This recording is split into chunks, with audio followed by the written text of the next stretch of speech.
Hello friends, good morning. இன்றைக்கி bakery ஸ்டைலில் tea cake recipe எப்படி பண்ணுறதுன்னு பார்க்கலாமா? வாங்க, வெயிட் பண்ணாமல் வீடியோக்குள்ளார போயிடலாம். நான் ஒரு பவுலில் ஒரு முட்டை எடுத்து வச்சுருக்கேன்.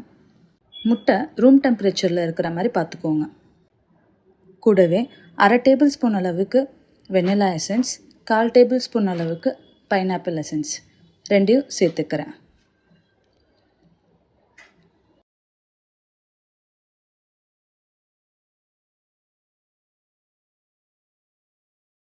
சேர்த்துட்டு 150 ml கப்பில் ஒரு கப் அளவுக்கு பவுடர்ட் சுகர் எடுத்து வச்சுருக்கேன். அதையும் ஆட் பண்ணிக்கிறேன். ஆட் பண்ணிவிட்டு நல்லா இதை பிளெண்ட் பண்ணிக்கலாம். ப்ரௌனி செய்கிறதுக்கு நம்ம எப்போவுமே சுகர் மெல்ட் ஆனால் போதும்னு சொல்லியிருப்போம்.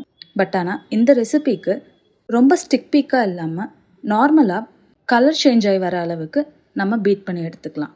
நான் என்கிட்ட எலக்ட்ரிக் பிளெண்டர் இல்லை, நார்மல் பிளெண்டரில் தான் பிளெண்ட் பண்ணியிருக்கேன். நீங்கள் ஹேண்ட் விஸ்க் யூஸ் பண்ணி கூட பிளெண்ட் பண்ணிக்கலாம்.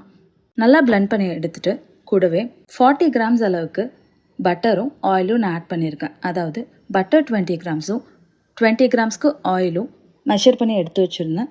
அதை ஆட் பண்ணிக்கிறேன். ஆட் பண்ணிவிட்டு 1/2 டேபிள் ஸ்பூன் அளவுக்கு பேக்கிங் பவுடரும் ஒரு பிஞ்ச் சால்ட்டும் ஆட் பண்ணி இதை நல்லா மிக்ஸ் பண்ணி எடுத்துக்கலாம். நீங்கள் இதை விஸ்க் இல்லை நார்மல் பிளெண்டர்லேயே பிளெண்ட் பண்ணிக்கலாம். ஒரு 2 மினிட்ஸ்க்கு நல்லா பிளெண்ட் பண்ணும்போதே உங்களுக்கு அதோட கன்சிஸ்டன்சி அண்ட் கலர் சேஞ்ச் ஆகிறது நல்லா தெரியும். அந்த டைமில் அதே 150 ml கப்பில் மைதா எடுத்து வச்சுருக்கேன். அதையும் ஆட் பண்ணி நல்லா மிக்ஸ் பண்ணிக்கலாம். மைதா ஆட் பண்ணவுடனே உங்களுக்கு அதோட கன்சிஸ்டன்சி நல்லா திக்காக ரிப்பன் கன்சிஸ்டன்சிக்கு சேஞ்ச் ஆகிறத நீங்கள் பார்க்கலாம். இதுக்கப்புறம் நான் கட் அண்ட் ஃபோல்ட் மெத்தடில் இதை மிக்ஸ் பண்ணிக்கிறேன். மிக்ஸ் பண்ணிவிட்டு ஃபைனல் ஸ்டெப்பாக 1/4 கப் அளவுக்கு காய்ச்சி ஆற வச்ச பாலை நான் இதில் சேர்த்துக்கிறேன். பால் நல்லா ஆறி இருக்கிற மாதிரி பார்த்துக்கோங்க. சூடாக இருந்தால் கொஞ்ச நேரம் வெளியில் வச்சுட்டு அப்புறமா மிக்ஸ் பண்ணிக்கோங்க.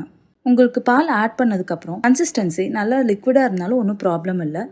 கேக் நல்லா சாஃப்ட் அண்ட் மாய்ஸ்டாக இருக்கும். நல்லா மிக்ஸ் பண்ணிவிட்டு அதை நீங்கள் பேக் பண்ண போகிற ட்ரேயில் மாற்றிக்கலாம்.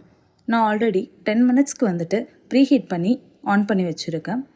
அதில் அதே 180 டிகிரி 25 மினிட்ஸ்க்கு நான் பேக் பண்ணி எடுத்துக்கிறேன். பேக் ஆகிடுச்சான்னு சொல்லி செக் பண்ணுறதுக்கு நான் ஒரு டூத் பிக் வச்சு சென்டரில் ஸ்டிக் பண்ணி பார்க்குறேன். அந்த ஸ்டிக்கில் எதுவும் ஒட்டாமல் தான் இருந்தது. ஸோ அதனால் கட் பண்ணுறதுக்கு முன்னாடி ஒரு 15 மினிட்ஸ்க்கு நல்லா ஆற விட்டுருங்க. கேக் நல்லா ஆறினதுக்கப்புறம் தான் கட் பண்ணணும்.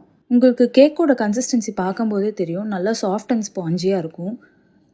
நம்ம இதில் பால் ஆட் பண்ணியிருக்கிறதுனால நல்லா மாய்ஸ்டாக இருக்கும். பேக்கரி ஸ்டைல் டீ கேக் பொறுத்த வரைக்கும் அதில் மெயினான இன்க்ரீடியண்ட்டே பைனாப்பிள் எசன்ஸ் தான்.